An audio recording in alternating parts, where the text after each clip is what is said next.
Okay.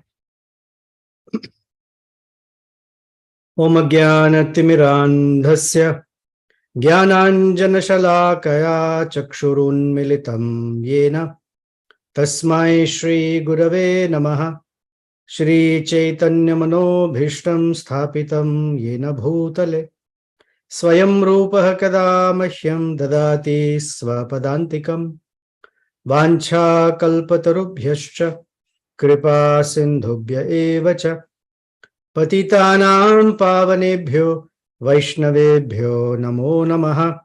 Shri Krishna Chaitanya प्रभु नित्यानंद श्री अद्वैत गदाधर श्रीवासादि गौर भक्त वृंद हरे कृष्ण कृष्ण कृष्ण हरे हरे हरे राम राम राम हरे हरे मनोजवं मारुततुल्यवेगं जितेन्द्रियं बुद्धिमतां वरिष्ठं वातात्मजं वानरयूथमुख्यं श्रीरामदूतं शिरसा Namami.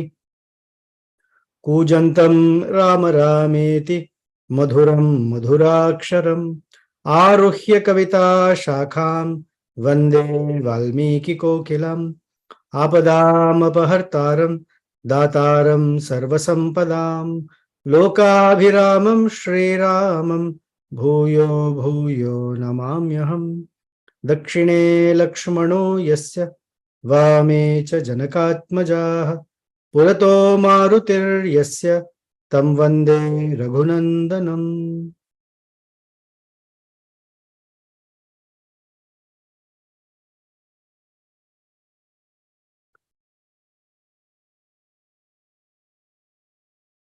Valmiki says, Trinam antaratah kritva pratyuvacha shuchismitaha nivartaya mano mattah swajane kriyatam manaha.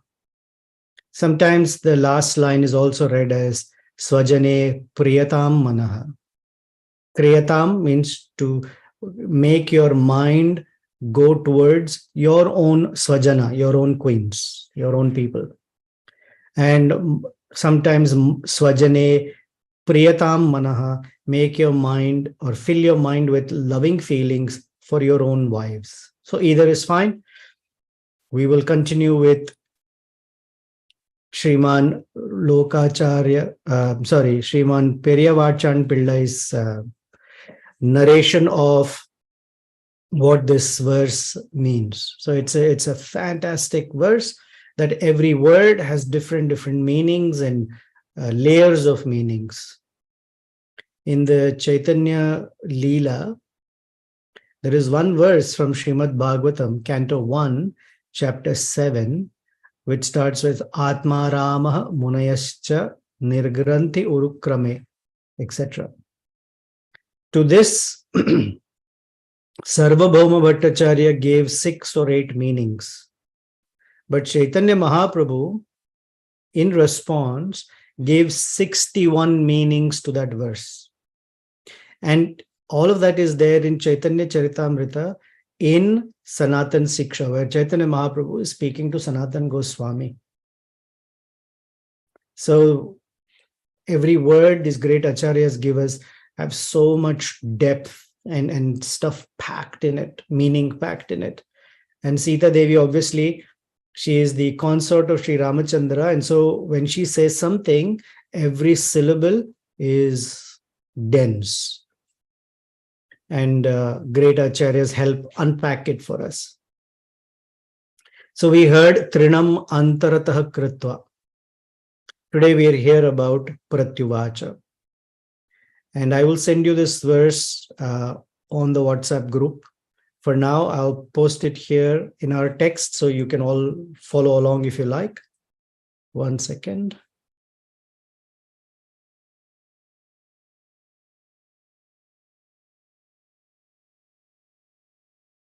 Yeah, I sent it in the text.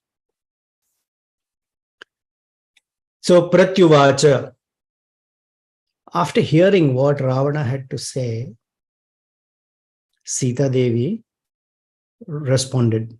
Now we use the word responded, actually, but it has multiple meaning. The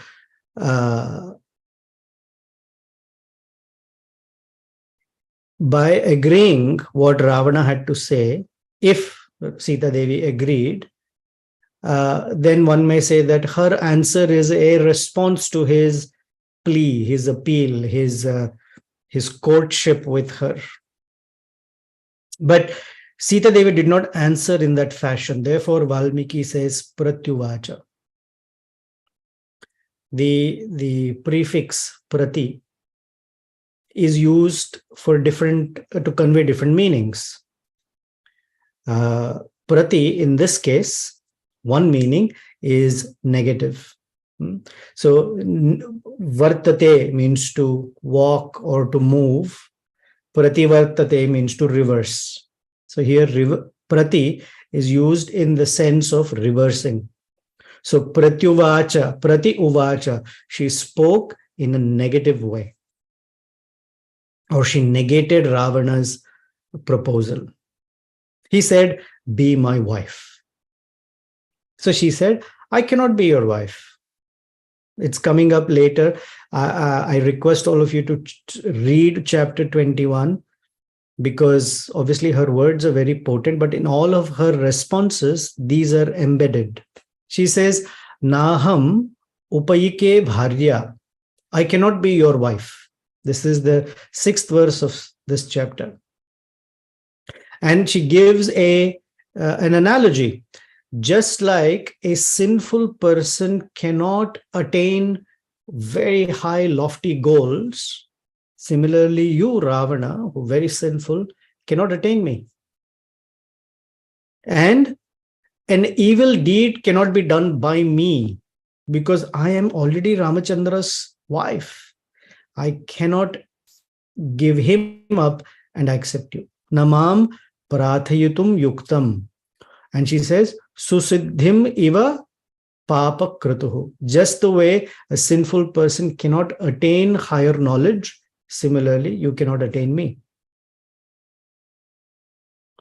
The word prati or prefix prati can also imply what we call adverseness. So she attacked him or counter-argued with him. Not only did she say no, she severely objected. So in one sense, her words were also hostile. Hostile in the sense that she just didn't say, oh, no, Ravana, thank you. Sometimes we politely say, thanks, but no thanks. No, thank you. This was not one of those no thank yous. She said, Lord Ramachandra's arrows will suck out your life from your body just the way the great sun evaporates large bodies of water. Prana dhasyate sharaihi. Dhasyate will remove or evaporate. His arrows will completely remove your life. And then she said, just the way Garuda snatches snakes out of bodies of water, Ramachandra very soon will snatch away your snake-like Rakshasas, yourself included. Rakshasendra Mahasarpan Sa Rama Garudo Mahan Uddharishyati Vegena. Very swiftly. If you watched National Geographic or Animal Planet videos, an eagle who's flying high up can spot a fish under the surface of water, swoops down, there's a skirmish in water, and can fly out with this big fish. What to speak of Garuda fighting with serpents? Great, great serpents cannot withstand Garuda's presence. So Ravana, you're serpent-like, you're Rakshasa. Why? You have a poisonous mind, you have an envious mind. And Ramachandra will remove that envy out of you. The word uvacha can mean spoke, but in this case, or in other cases, when we see Sri Bhagavan uvacha, Narada uvacha, etc., it means they detailed, they spoke in detail. So here pratyuvacha is she countered, she was adverse, but she gave details. Why? Because if Sita just gave a short answer and said no, then she misses the opportunity of elevating Ravana's consciousness. Now, every great person takes it upon themselves to somehow or the other uplift the person that they are meeting. This is one of the great qualities. Krishna says in the austerity of speech, your speech must be in a way that it uplifts someone else. Of course, good words fall like water on a duck's back for Ravana, but still, Sita Devi did not lose that opportunity to instruct Ravana. So she tells him in detail, Ravana, pay attention to your own dharma. Pay attention to how pure souls conduct themselves. In fact, you should observe some austerity so you'll become purified. Sadhu dharma mama vekshasva, sadhu sadhu vratam chara, sadhu vratam chara. Take up some austerity. This uncontrolled mind and senses are actually going to take you down to the edge of the cliff and then push you out. Rather, take up some austerity. And that austerity is good for you. It will clean your mind. And in trying to help Ravana, like she's also a Kshatriyani and a greatly learned personality, and learned persons tend to use words within these 4 categories: Sama, Dana, Bheda, and Danda. Sama means to placate the person that they are negotiating with. Dana means to offer something as an incentive, a gift, to be able to move the argument further, or the negotiation further. Bheda means to sow some seeds of dissension in the other party. And finally, Danda means to punish, to put some sanctions and to put some ways by which the other party cannot move forward in their way of thinking. And we'll see that Sita Devi uses exactly these 4. So first, Sama. She's trying to placate Ravana's mind. She says, Ravana, you have created this great Lanka with so many guards, moats, weapons, and put all of it on an island because you want to be able to protect that which is yours, this kingdom, this richness, this wealth, and your own wives. The very ones that you've kidnapped and brought, you want to protect them. So just the way you want to safeguard your wives and your property, the same applies to Ramachandra. In fact, it applies to anybody else. Live and let live. Treat others the way you would like to be treated. Yatha tava tathanya esham dhara rakshaya nishachara. You want to safeguard your wives, then why shouldn't others do the same? It didn't help Ravana. He had 10 heads, but no brain. So she said, okay, let me see if I can put some bheda, some dissension within his mind. She says, Ravana, people who you have deceived will brand you, will give you a title as a sinner. And will always think that Ravana has suffered because of God's intervention. And that will not go down well in history for you. In fact, your own people might not agree with you. What to speak of all other people. And for a king, we know, infamy is worse than death. To become infamous, to become seen lowly by other people is a great problem. So for politicians and such persons, they are always careful to keep up their reputation. And that's the one that is always attacked. All right, nothing happened to Ravana. So she went to the Dana principle. And she said, Ravana, control your senses, and send me away to Sri Ramachandra. Ramachandra is the embodiment of dharma and is compassionate to everyone, in fact, including you. You may become actually his friend. Vidhita sahi dharmagya sharanagata vatsala tena maitri bhavatu. The 20th verse of this chapter. Tena maitri bhavatu. Make friendship with Ramachandra. Why? Sharanagata vatsala. He will do anything at his own risk to take care of someone who has taken shelter of him. A person who has taken shelter of Ramachandra does not ever have to worry that will Ramachandra forget me, or a lot of time passes and will I not continue to be his Sharanya? No. Once he says, you have my shelter, that is it. Sakrideva prapannaya tava asmi iti cha yachate. He says, Sakrideva, even once a person says, oh my dear Lord, I am yours. So she is telling him, Ravana, make friendship. Otherwise, he will take away your life with his arrows. So she warned him. She gave him the danda. Danda principle is, Ravana, listen, if none of this works for you, then you should be afraid for your life. Because you should, if you do anything else other than return me to Ramachandra, if you do anything else, you will surely get killed. All your sons will get killed. All your ministers, your army, your everything will be killed. Your possessions, everything will be destroyed. Your Lanka will be completely shattered down to pulp and nothing will remain.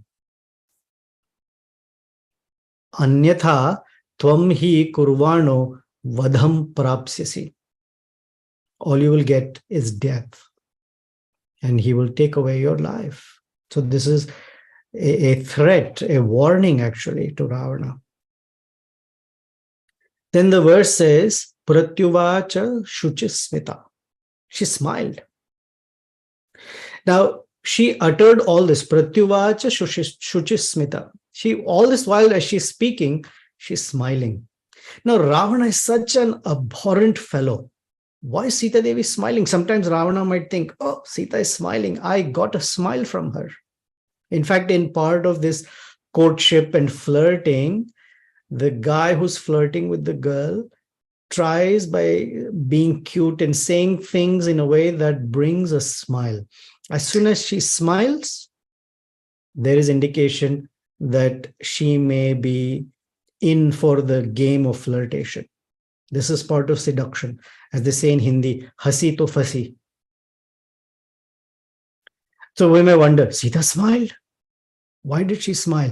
So Valmiki is warning us, oh, don't think Sita Devi is smiling because she liked what Ravana said. He uses the word Shuchi Smita. Shuchi means pure. Her smile is very pure. And the purity of her smile is because of her chastity to Ramachandra. Actually, if someone, if the opponent is better in dharma or strength or prowess, then it's okay to speak in an angry tone. But from Sita Devi's side, if you look at it, who is Ravana? It's a tiny mosquito. Nothing. We sing, no? Tava kara kamala vare nakham adbhuta shringam. Oh Lord Narsimhadev, you finished Hiranyakashipu like he was a mosquito. And what did you use? Just your nails. So nothing but compassion. When Sita sees Ravana, in her heart is like, what a foolish, wayward soul. Let me see. So you can only feel compassion. You don't get angry. So she is smiling out of compassion. And she's thinking, this fellow is going to get destroyed because of his misdeeds. See how how stupidly he's. I mean, when a fool speaks to a learned person, what will the learned person say? They will only smile like, pagal. Another meaning for Shuchi Smita is, Periyavachan Pillai tells us, that when a person, a culprit, is getting capital punishment, so they may be hanged or whatever, the king who's awarding that punishment actually smiles. And the phrase he uses is, Hasan even Nripo Hanti. Because she is from the Kshatriya clan, she knows all these protocols, that she is smiling. Because Abhigya Raja Dharmanam. She is very, very familiar with how kings conduct themselves. And this phrase, Abhigya Raja Dharmanam, comes in Ayodhya Kanda, chapter 26, verse number 4. She's also the daughter. I mean, look at her credentials. She's the daughter of the greatest king that ever lived, Janaka. She's the daughter-in-law of the king in the Solar dynasty, Dasharat Maharaj, who ruled for 60,000 years. And she's the consort of the embodiment of Dharma, Sri Ramachandra. So she smiled when she spoke to Ravana. When Ravana entices some woman with wealth and jewels and grains and living the life of luxury, it is possible that somebody can smile and become attracted towards it. But Sita is not attracted by all of this material pleasures that he's just throwing at her. She smiled because she's not attracted towards the riches. It's her indifference that makes her smile. When Hiranyakashipu told Prahlad Maharaj, all of this wealth is yours. All you have to do is to say that you're not going to be a worshipper of Vishnu. Prahlad Maharaj smiled. Like, what is this wealth compared to the wealth of getting the Lord's association, the wealth of chanting of his holy name? When Bali Maharaj promised all riches, he said to Vamana, ask anything you want. Why are you asking 3 pieces of land? Ask me an entire planet and I will give it to you. In fact, I will give you so much wealth that for the rest of your life, the rest of your generations, nobody has to go to anyone else to ask or beg again. Vamana smiled. Foolish Bali. What is this wealth? All of it is going to become vanished. It will go away. It will deteriorate. A Brahmana's wealth that always stays is the knowledge about the Supreme Lord and his connection with the Lord. That is the wealth. So Sita Devi smiled that, foolish Ravana, you're trying to entice me with richness. What a fool. Then Sita Devi smiled because Ravana told her in the previous chapter where we heard, he said, there is no human being in this universe who can equal me in any qualities. In fact, your own Ramachandra cannot match me when it comes to austerity. You know how much austerity I've performed? What did Ramachandra do? Travel around in the forest for 14 years? You know, for thousands of years, I have performed so much austerity. Ramachandra is not equal to me in strength. I have the strength of 20 arms and I could lift up Kailasha. Ramachandra is after all a human being, a young boy. What will he match me? Na Ram tapasa, Devi, na balena, na vikramaehi. You know what is my resume? You know what I've accomplished in my tens of thousands of years of lives? I have defeated Indra. I have defeated the other demigods. All the Rakshasas are afraid of me. I have defeated Kubera. He's a Dikpalaka. Yep, easily. What did Rama do? He's just boy of a young man of less than 40 years of age. And he's a human being. Human beings are very weak. In fact, we eat them for breakfast. So he's no match, so she's smiling. What a fool. Do you have any idea who you're talking about? Then Sita Devi smiled because she's aware that this Ravana very soon will be eaten away by vultures. And she says that, or she's thinking, if he's speaking anything negative about Ramachandra, then very soon he'll be done. He has no idea. She's smiling at his complete ignorance of Sri Ramachandra's strength and capacity. Ramachandra makes big, massive planets fly in the sky like cotton swabs. He makes universes float just by one breath. Yasvaisa nishvasita kala mathavalambya jivanti loma vilaja jagadandanatha. Just by one exhalation, millions of universes are created, and one inhalation, everything goes away. He's talking that he is comparing himself to Ramachandra. In fact, Ramachandra, now she's not thinking directly, Periyavachan Pillai is telling us that even while Ravana is alive, Ramachandra is going to coronate Vibhishana as the king of Lanka, which means Ravana is not going to be there. And all of these riches and all of that, Ramachandra will give away to Vibhishana. In fact, after the war, when Ramachandra was coronated the king, he gave the entire treasury, the entire Koshala kingdom, the Ayodhya region, the entire world that he was ruling as gift to the Brahmanas. Which means Ramachandra did not own one penny after he became king. The Brahmanas became so pleased and said to Ramachandra, "We are Brahmanas, what will we do with this? You please rule it." And they offered it back to him. So for Ramachandra and Sita Devi, it's not wealth that attracts them. It is love that attracts them. Then Sita Devi says, "Ravana, what are you talking? I lay down on these broad shoulders and mighty arms of Ramachandra. And therefore, I cannot think of embracing anyone else. Upadaya bhujam tasya lokanatasya satkrutam katham namo apadhishyami bhujamanasya kaschatit."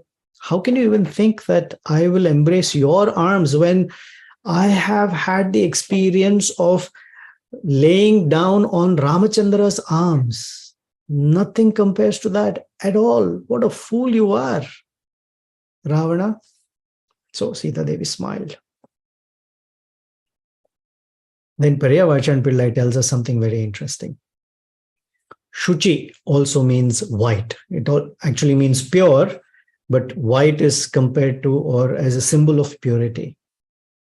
So her Shuchi Smita means her teeth were very white. Because she was not living with Ramachandra, she was not enjoying eating beetle and pan after her meals, which taint the mouth, the tongue, and teeth a little red. They stain it as part of their enjoyment. But she has not been with Ramachandra for a very long time. So she's not been enjoying any of those royal luxuries. So her teeth were white, not reddish. Another is Shuchi Smita, is when Ravana was kidnapping and bringing Sita to Lanka, Lord Brahma smiled happily. One may wonder, he's the Pitamaha. In fact, he should feel something for Sita Devi. He knows Sita Devi's capacity. He knows Ramachandra's capacity. His smile was, finally, the universe will be rid of Ravana, because up until that point, there was nothing between Ramachandra and Ravana as terms of animosity. So Ramachandra is not going to fight Ravana. They have not even met each other. But by this one act of Ravana, his end has been guaranteed. Kurtam kamayati Shriman Vyajahara Pitamaha.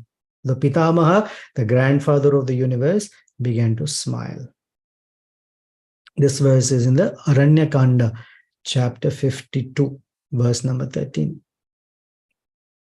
So when Ravana is speaking all these intolerable, yucky, disgusting words to Sita, she's happily thinking, oh, Ravana, you've committed all these aparadhs, one after the other, one after the other. I tried to give you some good advice. You're not taking it. Oh, your end is not that far. Then she tells him, Shuchismita Pratyuvacha, the first phrase she tells him is Nivartaya Manaha. Literally, it means, remember, Vartaya. Vartaya means to go. Nivartaya means to change or go in the other direction. She says to change your mind. Ravana, change your mind. So this word Nivartaya Manaha, this phrase, has all these meanings. First is, Ravana, don't engage in these desires because this is not going to help you. In fact, Nivartaya Manaha, change your mind and do those actions or activities that are good for you. This is not good for you. Nivartaya Manaha, another meaning is that your mind should abstain, okay? And from thinking all these materialistic desires. In fact, you should bring the mind under the control of the soul. Therefore, unless you redirect your mind, you cannot be uplifted by it. In fact, you will be taken down. That is Krishna's instruction in the Bhagavad Gita. A good chariot driver will direct the horses by pulling the reins.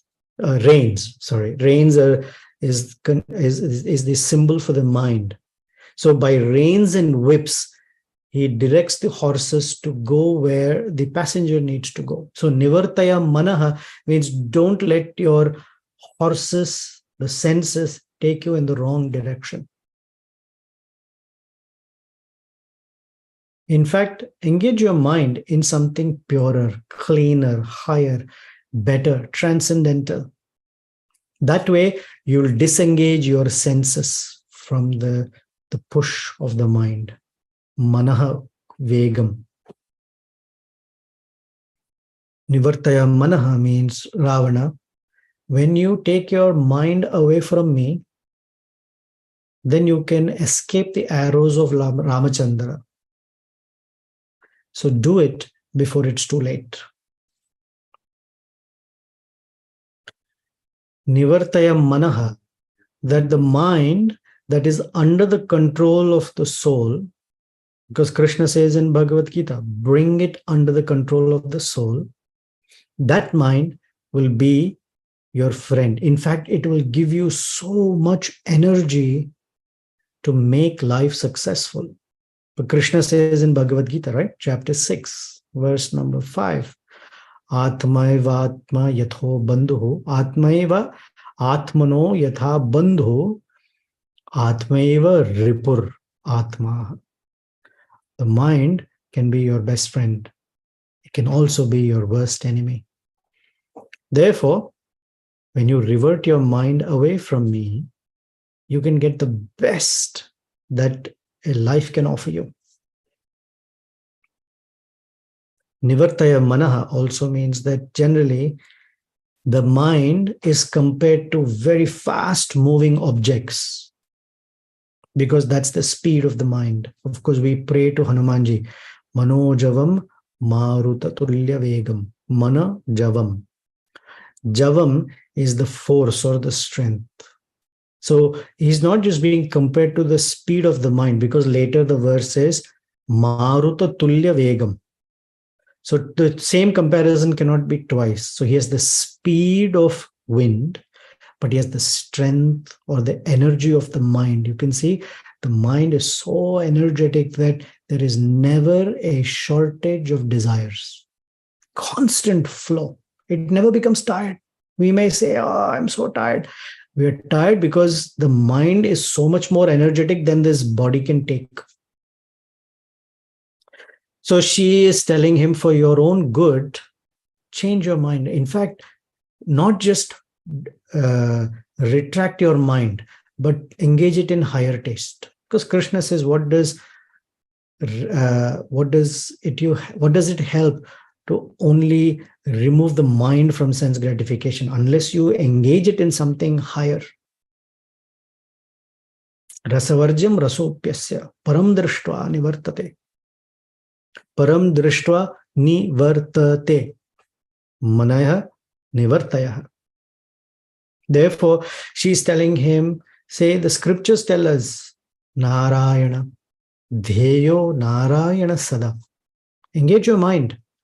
That phrase is from Mahabharata. Just engage your mind in Sri Ramachandra. And where do I find this Narayana? So there is a phrase in the Narasimha Purana. That phrase appears in the Srimad Bhagavatam Canto 5 as well. That this Narayana resides in the center of the sun globe. Dheya Sada Savitra Mandala Madhyavarte Narayana. It's called Surya Narayana. If you contemplate on the Supreme Lord, Ravana, in fact, all the best things that you need will come to you. Not just spiritually, but even materially you'll be prosperous. Smruto yachati shobhanam. Vishnu Purana, apparently. Then she tells him, in your mind, use your intelligence. Instead of saying, I want this, I want this, I want this, chant Rama, Rama, Rama. In Sundara Kanda, chapter 33, when we visit it, this verse will come up. Rameti, Rameti, Sadaiva Buddhyava Vichintaya. Use your intelligence to constantly think about Rama, Rama, Rama. Last weekend, I met a devotee who said something very sweet. He said it in Hindi about a great Baba in Vrindavan told him. It was in Barsana. He said, people have it all wrong. People mostly spend their time in chinta. Oh, what will happen to this? What will happen to that? What will happen to my health? What will happen to my money? What will happen to my family? What will happen to this? What will happen? What will happen? He said, we got it all wrong. So he said it in Hindi that Chintan karna hamara kaam hai. Chinta karna Bhagavan ka kaam hai. This is a simpler version of what Krishna says in Bhagavad Gita. Yesham satata yuktanam bhajatam pritipurvakam dadami buddhi yogam tam. And then he says one more time, one who's constantly engaged in chanting my glories, for them, yoga kshema vahamyam. I will worry about their food. I will worry about all those things that they need. So chintan means to meditate on the Supreme Lord. Chinta means to worry. In fact, for a devotee, the Lord is more worried than the devotee is. That's a example that we try to take and embody in ourselves. It's not easy. I mean, I'm far from it, but it's been a meditation that Chintan is our job. Chinta is Sri Ramachandra's job. Even Hanuman constantly thinks of Ramachandra as he's searching. He says in Valmiki Ramayana, we've heard this phrase, Jagama Manasa Ramam. The mind should be prohibited from going towards things that are very, very degrading. Not just very degrading, even degrading.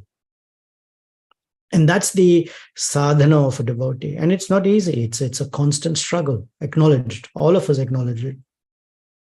But the way to stop the mind from going there is to get the mind to go in the right direction. And that is the Shravanam, Kirtanam, and Smaranam. Another meaning, beautiful meaning, another Acharya gives about Nivartaya Mana. Nivartaya means to reverse. And the phrase Nivartaya Mana means Sita is telling Ravana, reverse the word Mana. What do you get if you go from Mana and reverse it? Namaha. In fact, all you should be doing, Ravana, is becoming humble and going in front of Ramachandra as Namaha, Namaha. It is good to abstain the mind from worldly matters, but it's not good enough. What is better is to indulge the mind in the matters of the Supreme Lord. Everything that we see and do, somehow we try and connect with the Supreme. Then she tells him, Mattaha nivartaya. Change your mind from me to, or change your mind away from me. To where? So she's saying, oh, Ravana, divert your mind away from me, because later in Sundara Kanda, Ravana will be advised that you are playing with Sita like a fool plays with a 5-hooded serpent. Okay, it's very dangerous for you. Then Sita Devi says that Ravana, a fool, when he flirts with other people's wives, then that fool becomes completely shamed. The nature of that energy is such that in that short term, there may be some pleasure of flirting with someone's wife, but the consequence is shame, embarrassment. Big politicians, big people, when things get exposed of that nature, it's very hard for them. So she's warning him, Ravana, you'll go down in history as the lustiest fellow. And matta nivartaya, but take your mind where? Swajane priyatam or swajane kriyatam. If Ravana's senses are controlled, then that fellow can enjoy anything, the entire kingdom, his wives, his riches. No one's going to interfere with it. All he has to do is to take his mind and attention away from Sita. And what did Ravana say? I have lost all my interest in all my wives, including Mandodari. Svaveshu dareshu ratim nopalabhyamaham. I have no interest in any of these. And she's saying, go home, be happy with your own wives. You've gotten married to them in the presence of Agni. You've made vows, be with them.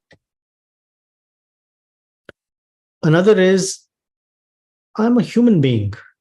You are a Rakshasa. You and I cannot match. So be happy with your own kind. Don't try something else. And there's no attraction, mutual attraction at all, Ravana. How can you enjoy any pleasure by forcing yourself on anyone? How you can't tell someone, you should love me, you should love me, you should love me. In fact, the other person has to say, I love you. Then there is some meaning. An insecure person will always say, do you love me? Do you love me? A secure person will say, I love you, and that's the end of it. The other person will say, I love you too. And if they don't, then there is no mutual attraction. So she tells Ravana, if you take care of your own wives, you will actually genuinely feel happy because they want you. I don't want you. Another meaning for Swajane Priyatam is not only will you be happy, but actually your wives will be happy with you. Now you're in front of them, you're telling me, oh, I have no attraction for any of these. They won't like it. And if the wife is not happy, then the household cannot be happy. And therefore, your job, Ravana, is to keep your wife happy. In fact, Ravana said, oh, Janaki, you can be the ruler of all of my wives. Antaha pura, nivasinyah striyah, sarva gunanvitaha yavantyo, Mama Sarvasam Aishwaram Kuru Janaki. All these queens that are living in my harem, in my antavpura, in my personal quarters, they are very, very qualified. Sarva Gunanvitaha. Yavanto Mama Sarva Asam Aishwaryam Kuru Janaki. You be the queen of all, you'll be the primary queen. In fact, Mandodari will be your servant. Having heard this, the queens will be very upset. And Ravana's life will be miserable at home. And generally, this is a principle that if the woman of the house is made unhappy, then all of the wealth that is there goes away for the household. But if the wife is happy, then not only is the wealth sustained, in fact, more prosperity comes. So she's telling Ravana, because she's Lakshmi Devi, she's speaking the principle by which she blesses a family or curses a family, if you will, is how a woman is treated at home, in the office, in society, etc., with respect and dignity and opportunity and all of that. So she's telling Ravana.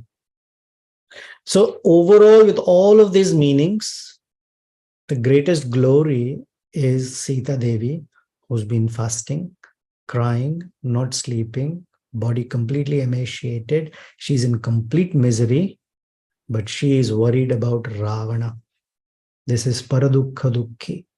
And the merciful nature of Sita Devi, that even towards such a horrible fellow, her heart only moves with compassion for him.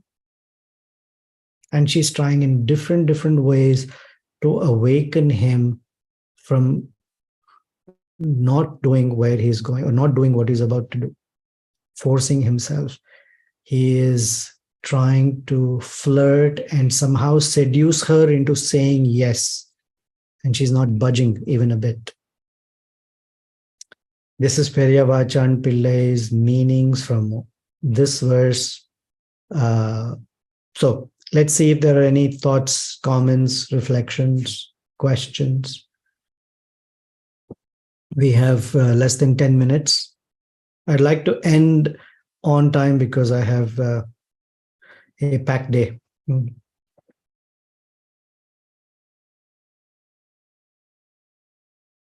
Anything?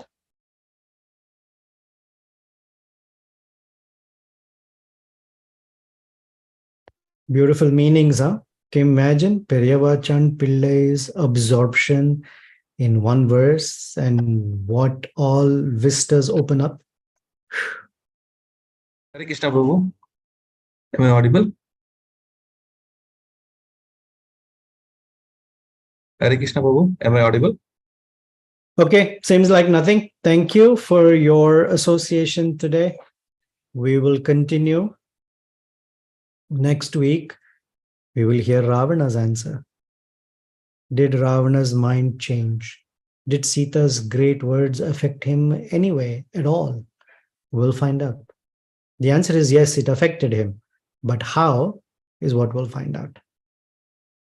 Until then, we spend the week, starting now, in absorption of the ultimate compassion of Sita Devi, as Sri Ramachandra's Hladini potency, whose only concern is our pain, our distress, and our sense of separation from the Lord. And she tries in different ways. She employs different means and personalities to help Manaha Nivartaya, that our mind may turn a little bit, even slightly little bit, towards the wonderful Sri Ramachandra, the wonderful Lakshmana. And that is all she wants. She's sitting in the heart of or on the chest of Sri Ramachandra, waiting to smile upon us. All we have to do is Nivartaya Manaha, or say Namaha Sri Ramaya Salakshmanaya Devyai Chatasmai Janakatmajaya like Hanumanji said. So thank you very much, and may we all get the grace, the loving glance of Srimati Sita Devi, and the blessings of Sri Hanumanji, so we may find ourselves moving closer to the feet of Sri Sita, Ramachandra, Lakshmana, and Hanuman. Srila Prabhupada ki jai, Sri Valmiki Rishi ki jai.